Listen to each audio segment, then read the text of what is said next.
প্রিয় দর্শক, সাজ্জাদ কাদিরের প্রীতি এবং শুভেচ্ছা নিন। এই মুহূর্তে আপনাদের সামনে কথা বলতে এসেছি কি হচ্ছে কি হবে এই প্রসঙ্গটি নিয়ে।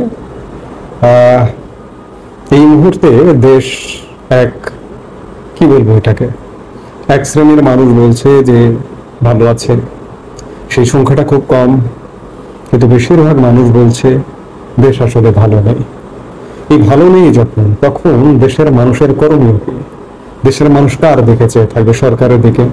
কিন্তু সরকার 10 মাসে দেশটাকে কোনোভাবে একটা স্থিতিশীল জায়গায় আনতে পারেনি, ঐক্য প্রতিষ্ঠা করতে পারেনি। অন্যদিকে সরকারের তরফে দেশবিরোধী নানা রকম কর্মকাণ্ড হচ্ছে। করিডোর ইস্যুকে কেন্দ্র করে, মার্কিন ডিপ স্টেটকে কেন্দ্র করে, বন্দর ইস্যুকে কেন্দ্র করে মানুষ অনাস্থায়। রাজনীতির দিকে তাকাবে মানুষ, রাজনীতিও মানুষকে হতাশ করছে। রাজনীতিবিদদের কণ্ঠ অনেকটা নিম্নগামী। বন্দর ইস্যু, করিডোর ইস্যু, এসব নিয়ে রাজনীতিবিদ, বর্তমানে যেসব রাজনীতিবিদ, যেসব রাজনৈতিক দল মাঠে কর্মরত আছে, তাদের সেই অর্থে উচ্চবাচ্য নেই বললেই চলে। আরেকটি প্রধান রাজনৈতিক দল আওয়ামী লীগ। আওয়ামী লীগ সংগঠন হিসেবে আছে, কিন্তু আইনগতভাবে বর্তমান সরকার তাদের কার্যক্রম নিষিদ্ধ করেছে, যার কারণে তারা সাংগঠনিকভাবে কণ্ঠ তোলা কিংবা আওয়াজ তোলা এটি তারা করতে পারছে না বা করতে পারবে না। এখন মানুষের একমাত্র ভরসার জায়গা, আশার জায়গা ক্যান্টনমেন্ট। মানুষের দৃষ্টি এখন ক্যান্টনমেন্টে। এই ক্যান্টনমেন্টে যখন দৃষ্টি, তখন নানা ধরনের নানা খবর চারিদিকে ডালপালা মেলছে। যেমন গতকালকে বিকেল থেকে একটা সংবাদ চালু হলো যে করিডোর ইস্যুতে, এবং গণমাধ্যমেও এসছে, বাংলাদেশের গণমাধ্যম তো আসলে কোনো খবর দেয় না, ভারতীয় গণমাধ্যমেও এসছে যে ডক্টর মোহাম্মদ ইউনূস, সশস্ত্র বাহিনীর প্রিন্সিপাল স্টাফ অফিসার, এবং খলিলুর রহমান জাতীয় নিরাপত্তা উপদেষ্টা মিলে বসে বৈঠক করে সিদ্ধান্ত নিয়েছেন যে সেনাপ্রধান করিডোর ইস্যুতে যেহেতু রাজি না, তাকে রাজি করাতে হলে মার্কিন সহায়তা দরকার। অর্থাৎ গতকালকের আগের দিন এমন বৈঠকে তারা এটি ভেবেছিলেন এবং সিদ্ধান্ত নিয়ে মার্কিন সহায়তার জন্য মার্কিন charge d'affaires Tracey Ann জ্যাকবসনকে সেনাপ্রধানের কাছে পাঠিয়েছিলেন। সেনাপ্রধানের সাথে আলাপ হয়েছে, ভারতীয় গণমাধ্যমের খবর, সেটি নর্থ ইস্ট নিউজের খবর, এবং সেনাপ্রধানের সাথে বৈঠক হয়েছে। কিন্তু সেনাপ্রধান তাতে রাজি হয়েছেন কিনা সে ব্যাপারে কিছু বলেনি নর্থ ইস্ট নিউজ। আমি আজকেও দিনের আর এক ভাগের ভিডিওতে বলেছি নর্থ ইস্ট নিউজের কথা, বা যিনি রিপোর্টটি করেছেন চন্দন নন্দী, তার কথা বলেছি। তিনি অনেক অনুসন্ধানী রিপোর্ট করে বাংলাদেশ নিয়ে, অবশ্যই প্রশংসা পাবার যোগ্য। তার রিপোর্টেই এসেছিল যে আজকে সেনাবাহিনীর দরবার হলে সামরিক অফিসারদের নিয়ে সেনাপ্রধানের একটি দরবার অনুষ্ঠিত হবে। কিন্তু দিনের শুরুতে বা পরক্ষণে জানা গেল যে দরবারটি আসলে অনুষ্ঠিত হয়নি। আসলে এখন প্রশ্ন আসছে যে আদৌ কি দরবারটা আসলে ডাকা হয়েছিল কেনা? কেউ কেউ বলছেন যে আগামীকালকে দরবারটি আছে, আদৌ আছে কিনা? সেনাবাহিনীর বিভিন্ন বিষয়ে বৈঠক হচ্ছে, দেশের এই ক্রান্তিকাল নিয়ে, এই সংকট নিয়ে বৈঠক চলছে, কিন্তু দরবার হবার মতো আগামীকালকে আছে কিনা সে ব্যাপারে আমি এখনো কনফিউজ, আমি এখনো নিশ্চিত নয়। কিন্তু কেউ কেউ বলছেন আসলে এই খবরটা নর্থ ইস্ট নিউজের সেই সূত্র ধরেই কিন্তু চালু হয়েছিল। আবার গতকালকে রাতে দেখুন আরো নানা রকম গুজবের ডালপালা মেলার প্রেক্ষিতে ফেসবুকে পোস্ট দিয়ে, এবং আজকে কেউ কেউ ভিডিওতেও এমন ওই গুজবের প্রেক্ষিতে কথা বলেছেন যে সেনা প্রধানের বাসভবনে গতকালকে মধ্যরাতে মিটিং হয়েছে। শীর্ষ কর্মকর্তা, lieutenant general, major general, brigadier general, colonel, এসব লেভেলের কর্মকর্তাদের নিয়ে বৈঠক হয়েছে। এবং ফেসবুকে বিদেশে বসে যারা ষড়যন্ত্র করেন তারা ফেসবুকে পোস্ট দিয়ে পর্যন্ত এমন বার্তা দিয়েছেন যে কিসের বৈঠক, কি নিয়ে। এবং তার আলোকে আজকে অনেকে ভিডিওতেও বলেছেন যে বৈঠক হয়েছে। আসলে কি হচ্ছে? যেটাই হোক, বৈঠক, দরবার হোক না হোক, এখন সারা বাংলাদেশের দৃষ্টি, বাংলাদেশের 18 কোটি মানুষের দৃষ্টি সেনাবাহিনীর দিকে, সশস্ত্র বাহিনীর দিকে, 3 বাহিনীর দিকে। তারা কি করবে? দেশ আসলে চলছে না, এই সত্যটা স্বীকার করতে হবে, এই সত্যটা মানতে হবে। দেশে একটা হযবরল অবস্থা, মদের ভয়াবহ অবস্থা চারিদিকে। এই যে গতকালকে রাতে ধানমন্ডিতে একটা ঘটনা, হাক্কানি পাবলিশার্সের মালিককে কিছু দুর্বৃত্ত, কিছু ডাকাত যে বলছে যে তারা ফ্যাসিবাদ বিরোধী সংগঠন, যাকে খুশি তাকে হয়রানি করবে। গতকালকে ধানমন্ডি থানার ওসির যে ভূমিকা দেখলাম, এই ভূমিকায় যদি সারা দেশের ওসিরা অবতীর্ণ হতে পারে তাহলে অন্ততপক্ষে মদটা বন্ধ হবে। কিন্তু দুঃখের কথা, আজকে একজন সমন্বয়ক হান্নান মাসুদ গতকালকে যাদেরকে অ্যারেস্ট করেছিল ধানমন্ডি থানার ওসি এবং ধানমন্ডির পুলিশ মব ক্রিয়েট করতে যাবার দায়ে, তাদেরকে আজকে আবার ছাড়িয়ে নিয়েছে। এগুলো তো অবসান দরকার।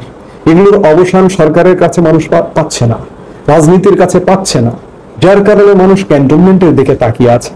এই ক্যান্টনমেন্টের দিকে তাকিয়ে থাকার আলোকে আসলে ক্যান্টনমেন্ট কি করবে? আমরা দেখতে পাচ্ছি যে এখনো পর্যন্ত দৃশ্যমান কোনো পদক্ষেপ নেই। আদৌ কি পদক্ষেপ আসবে? আমরা কিন্তু বারবার বলি যে আমরা কোনো সেনা শাসন চাই না। সেনা শাসন আসুক দেশে, এটি যেন না হয়। সেনা শাসন আসলে আপনার অনেক মৌলিক অধিকার রদ হবে, কিন্তু আপনার রাজনৈতিক অধিকার রদ হবে। আপনি রাজনীতি করতে পারবেন না, আপনি মিছিল, মিটিং, সভা সমাবেশ করতে পারবেন না। রাজনীতি যেন থাকে, রাজনীতি হোক, রাজনীতি যেন বন্ধ না হয়। সেনাবাহিনীর তত্ত্বাবধানে তেমন একটা ব্যবস্থা আসুক, তেমন একটা সরকার আসুক। আমি বারবার বলি যে দ্রুত নির্বাচন দিয়ে একটা রাজনৈতিক সরকারের হাতে ক্ষমতা হস্তান্তর করবে এমন একটা ব্যবস্থা আসুক, সেটি প্রত্যাশা করি। স্বাভাবিকভাবেই ক্যান্টনমেন্টের দিকে তাকিয়ে আমরা প্রত্যাশা করেই যাচ্ছি, কিন্তু কোনো উন্নতি হচ্ছে না। যদি উন্নতি না হয় তাহলে ভেবে নিতে হবে দেশ এক গভীর ষড়যন্ত্রের অন্ধকারে ঢুকে গেছে। এখান থেকে বের হওয়া 1971 সালের পূর্বের অবস্থায় ফিরে যাব আমরা, নাকি একটা নতুন বাংলাদেশে আবির্ভূত হব? এর সবকিছুর সমাধান আছে ক্যান্টনমেন্টে, সশস্ত্র বাহিনীর কাছে। সশস্ত্র বাহিনী পারে দেশকে উদ্ধার করতে। বারবার বলছি, গত কয়েকদিন যাবত বলছি, আবারও বলি, আবারও বলবো, সামনের দিনগুলোতেও বলবো। এখন পর্যন্ত সত্যিকার অর্থে আমি আজকের একটা ভিডিওতেও বলেছিলাম যে ক্যান্টনমেন্ট থেকে কি সিদ্ধান্ত আসবে। এখন পর্যন্ত আমরা জানি না যে আসলে কি সিদ্ধান্ত আসছে, কি কি সিদ্ধান্ত আসতে যাচ্ছে। অনেক কৌতূহলী মানুষও জিজ্ঞেস করেন যে আসলে কি হতে যাচ্ছে। আসলে কি হতে যাচ্ছে এটি এখনো পর্যন্ত কেউ ক্লিয়ার না, পরিষ্কার না। দেশে আসলে কি ঘটতে যাচ্ছে এই পরিষ্কার নয় থেকেই হয়তো হঠাৎ করে একটা কিছু ঘটে যাবে যা দেশের জন্য নিশ্চয়ই মঙ্গল হবে।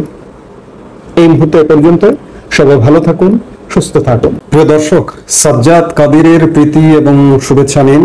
এই মুহূর্তেই আপনাদের সামনে কথা বলতে এসেছি যে কারণে মানবিক করিডোর ইস্যুতে পিছু হটতে বাধ্য হবে মার্কিন যুক্তরাষ্ট্র। এই প্রসঙ্গটি নিয়ে আপনাদের সামনে কথা বলবো। আমি আশার কথা বলতে চাই। আমি আশাবাদী মানুষ। চারপাশে অন্ধকার দেখছি। বাংলাদেশের মধ্য দিয়ে একটা মানবিক করিডোর নামে মিয়ানমারের বিদ্রোহী গোষ্ঠীর সাথে বাংলাদেশটাকে ত্যাগ করে দেওয়ার একটি মার্কিন ষড়যন্ত্র চলছে। এখানে মার্কিন ডিপ স্টেট নির্মাণের একটি ষড়যন্ত্র চলছে। সবকিছু মিলিয়ে একটা হযবরল অবস্থা। এই মানবিক করিডোরটি বর্তমানে বহুল আলোচিত বিষয় বাংলাদেশে। গত 27 এপ্রিল বাংলাদেশের অন্তর্বর্তীকালীন সরকারের পররাষ্ট্র উপদেষ্টা তৌহিদ হোসেন যে মুহূর্তে জনসমক্ষে সংবাদ মাধ্যমের কাছে বললেন যে সরকার এমন একটি নীতিগত সিদ্ধান্ত নিয়েছে, তখন থেকেই বাংলাদেশে একটা তোলপাড় চলছে। কিন্তু আসলে কি সত্যিকার অর্থে শেষ পর্যন্ত এই মানবিক করিডোরটি বাস্তবায়িত হবে, কিংবা মার্কিন ষড়যন্ত্র এই অঞ্চলে কি বাস্তবায়িত হবে? আমি বলছি যে পিছু হটতে বাধ্য হবে। আগে জানা দরকার যে আসলে মানবিক করিডোরটা কি। মানবিক করিডোর আমরা ইতিমধ্যেই জেনে গেছি, তারপরেও বলি যে মানবিক করিডোর একটি নির্দিষ্ট এলাকায় খাবার, চিকিৎসা সহায়তা এবং অন্যান্য জরুরি সামগ্রী পরিবহনের সুযোগ তৈরি করে।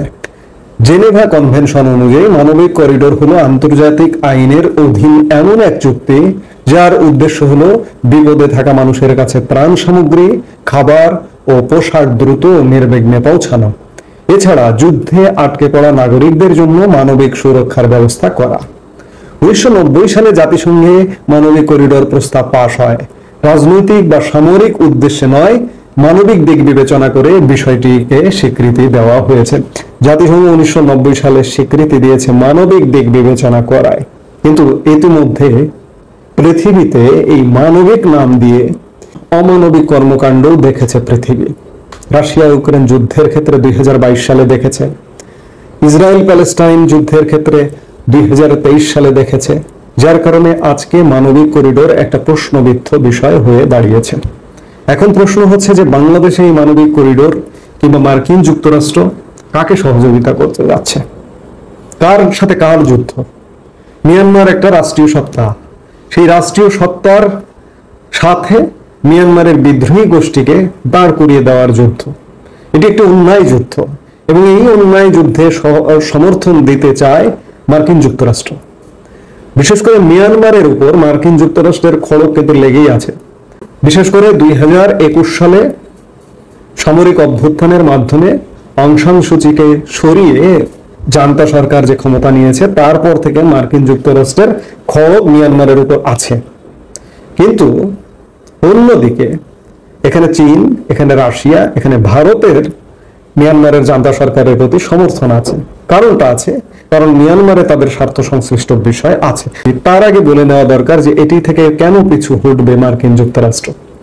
এটি থেকে পিছু হটবে ইতিমধ্যে বাংলাদেশের জনগণ সোচ্চার হতে শুরু করেছে, সচেতন হতে শুরু করেছে। আরেকটি জিনিস, এই মুহূর্তে বাংলাদেশের সবচেয়ে বড় ক্রিয়াত্মক ভূমিকায় যারা থাকতে পারে সেনাবাহিনী। বাংলাদেশ সেনাবাহিনীর বেশিরভাগ অফিসার এমনকি সেনাপ্রধান সহ এই মানবিক করিডোরের বিরুদ্ধে অবস্থান, যার দরুন মার্কিন যুক্তরাষ্ট্র পিছু হটতে বাধ্য হবে। আরেকটি কারণ আমি যেটি খানিক আগে বললাম যে রাশিয়া, চীন, ভারত, এই মিয়ানমারকে নিয়ে রাশিয়া, চীন, ভারতের বিশাল ধরনের পরিকল্পনা বহু আগে থেকে। 2021 সালে যখন জান্তা সরকার ক্ষমতা নিল তখন কিন্তু সাথে সাথে জান্তা সরকারকে সমর্থন দিয়েছে রাশিয়া। রাশিয়ার সাথে মিয়ানমারের জান্তা সরকারের সম্পর্কটা এমন, 2021 সাল থেকে রাশিয়াতে যতবার ভ্রমণ করেছে মিয়ানমারের জান্তা প্রধান, এই যে সেদিন এই মাসেও রাশিয়ার বিজয় দিবস উপলক্ষে জান্তা প্রধান রাশিয়া সফর করেছেন। গত মার্চে রাশিয়া সফর করেছেন। এই বছরই জান্তা প্রধান রাশিয়া মিয়ানমারকে 6টি যুদ্ধ বিমান দিয়েছে এবং যুদ্ধ বিমান কিনেছে এবং জান্তা প্রধান যখন গত মার্চে রাশিয়া সফর গেলেন তিনি 6টি হাতি নিয়ে গিয়েছিলেন। বিশ্ব এটিকে বলছে যে এটি হাতি কূটনীতি, অর্থাৎ রাশিয়া কিন্তু সার্বক্ষণিক মিয়ানমারের সাথে আছে। এবং গত মার্চে রাশিয়া মিয়ানমারের সাথে একটা পারমাণবিক বিদ্যুৎ প্রকল্প পরীক্ষামূলকভাবে ছোট একটি প্রকল্প করবার একটা পরিকল্পনা করেছে এবং চুক্তি করেছে, মাত্র 100 মেগাওয়াট। বাংলাদেশের যেমন একটা খুব বড় ধরনের মেগা প্রকল্প আছে আমাদের রূপপুরে, সেটি 2400, কিন্তু মিয়ানমারে ছোট করে হলেও একটা কাজ শুরু করেছে। তো সবকিছু মিলে, এবং রাশিয়ান অস্ত্র, মিয়ানমারের সাথে রাশিয়ান অস্ত্রের খুব নিবিড় সম্পর্ক। অন্যদিকে চীনের মিয়ানমারকে নিয়ে খুব বড় ধরনের পরিকল্পনা। চীনের যে বেল্ট অ্যান্ড রোড ইনিশিয়েটিভ বা BRI প্রজেক্ট বা সিল্ক রুট, আপনারা জানেন পৃথিবীর প্রায় 150 দেশ এই BRI প্রজেক্টের সঙ্গে যুক্ত। এটি চীনের উদ্যোগে, এটি একটা বিশাল পরিকল্পনা। এটি বিশেষ করে এই রুটটা জ্বালানি এক অঞ্চল থেকে আরেক অঞ্চলে সহজে, বিশেষ করে চীন, মধ্যপ্রাচ্য থেকে চীন তাদের জ্বালানি চীনে নেবার জন্য এই রোডটি, এবং এই রোডটির একটি অংশ যে রাখাইন রাজ্যে কিন্তু এই BRI প্রজেক্টের ইনিশিয়েটিভ আছে। মিয়ানমারের রাখাইন রাজ্যের কিয়াওকপু বন্দর, এই বন্দরটা চীনের। এই BRI প্রজেক্টে এখানে বন্দর থাকবে, এখানে নৌপথ থাকবে, এখানে রেলপথ থাকবে, এখানে সড়ক পথ থাকবে, অর্থাৎ এটা একটা কম্বাইন্ড প্রজেক্ট, অর্থাৎ যোগাযোগের একটা ভিন্ন মাত্রা। এবং এই রাখাইন রাজ্যে কিয়াওকপু বন্দরকে কেন্দ্র করে চীন এখানে বিলিয়ন ডলার বিনিয়োগ করেছে। অন্যদিকে এই কিয়াওকপু কিন্তু এই আরাকানের বিদ্রোহী গোষ্ঠী দখল করতে পারেনি এখন পর্যন্ত, সেখানে চীনের অস্তিত্ব আছে।